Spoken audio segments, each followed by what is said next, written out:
ဆိုပြလာကြောင်းတည်တယ်အော်နံပါတ်1အရင်ဆုံးပြောချင်တာလေကျွန်တော်ဆိုတော့မဟုတ်ပါဘူးเนาะကျွန်တော်တချင်းရေးတာပါကျွန်တော်တချင်းရေးတယ်ဆိုတော့တချင်းရေးပြီးတယ်ကျွန်တော်ဟိုတချို့တချင်းတွေကျွန်တော်ဆိုခြင်းစိတ်ရှိတဲ့ဥစ္စာတွေကျွန်တော်ဆိုတယ်ပေါ့နော်ဒါပေမဲ့ကျွန်တော်ဆိုတော့မဟုတ်ပါဘူးပြီးတော့ကျွန်တော်ဆိုလေးလည်းသိမရှိဘူးကျွန်တော်တချင်းဆိုတာကျွန်တော်မကြိုက်ဘူးအားကျွန်တော်လူလေးရှိပါတချင်းဆိုတာကျွန်တော်မကြိုက်ဘူးဆိုတော့ကိုရေးရတာပို့ပြောတယ်ဆိုတော့ anyway အခုကြုံနာပေါ့နော်ဒါဟိုကြောတော့ဘာလို့ဒါကိုဒီလေးပါဒီနဲ့ကျွန်တော်ဟိုတိပေါင်းများသွားဟိုဒီတာလောကထဲမှာဆောင်းရဘူးလေရုပ်ရှင်လောကပေါ့နော်ကျွန်တော်ရင်တော့ရုပ်ရှင်ရှင်းနေတယ်ကျွန်တော်ရေးဘူးလေစီစဉ်လေးဘူးလေဆိုတော့အဲ့ဒီကဟိုခင်ရတဲ့လူတွေ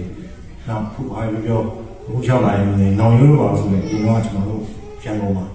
ကြုံခဲ့ဘူးလိမ့်မယ်ကိုကြုံရလို့ရှိမှာဟုတ်တယ်နော်ဆိုတော့ဘာပြောဟိုကိုညီလေးပြန်တွေ့ရကျွန်တော်ဝမ်းသာတယ်သူတို့တက်နိုင်တော့ကျွန်တော်လုပ်ပေးနိုင်တာလေကျွန်တော်လုပ်ပေးမယ်ပေါ့နော်ဒီရွယ်ချက်နဲ့လာတာဟိုတခြားဘာမှတော့ဟိုဘာမှဖြစ်ဘူးကျွန်တော်တေချာတော့ကျွန်တော်မတရားတာတော့ကျွန်တော်လည်းမချိုက်ဘူးလောကမှာဟုတ်တယ်နော်အဲ့တော့ဟိုအခုတချင်းလေးတစ်ခုဆိုမယ်အဲ့ဒီတချင်းကျွန်တော်တချင်းမဟုတ်ဘူးကိုထွေးနေရေးခဲ့တဲ့တချင်းပါနော်ဒီချင်းလေးကကျွန်တော်တို့ဒီဇလန်းတော့ကျွန်တော်ကြည့်ရတယ်ဒါပေမဲ့ဇလန်းနဲ့ချိတ်ဆက်မယ်လို့ထင်လို့ကျွန်တော်ဒီချင်းလို့ရွှေ့ရနော်ညီလေးကိုမြင်ရပါတယ်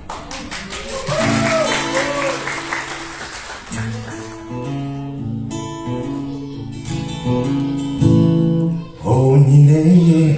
ယုံကြည်ချက်နဲ့တရှင်ချင်းကကောင်းဆုံးပါဘာမြည်ကြီးအောင်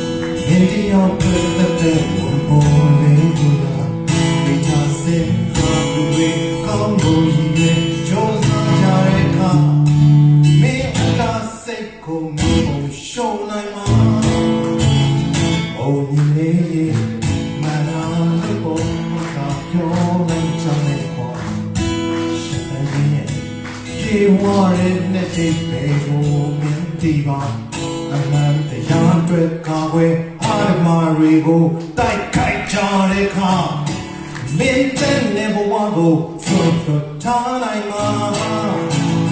ယုံကြည်ပါမှတရားရုပ်သားဆုံးလို့ရှာဒုက္ခရဲ့ရှင်စံလိုက်တော့ဘူးဟောလားယုံကြည်ပါမှတရားရုပ်သားဆုံးလို့ရှာYou fight the enemy of me today, Lord God. I am a God. Today, you need your people. You don't want today.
You know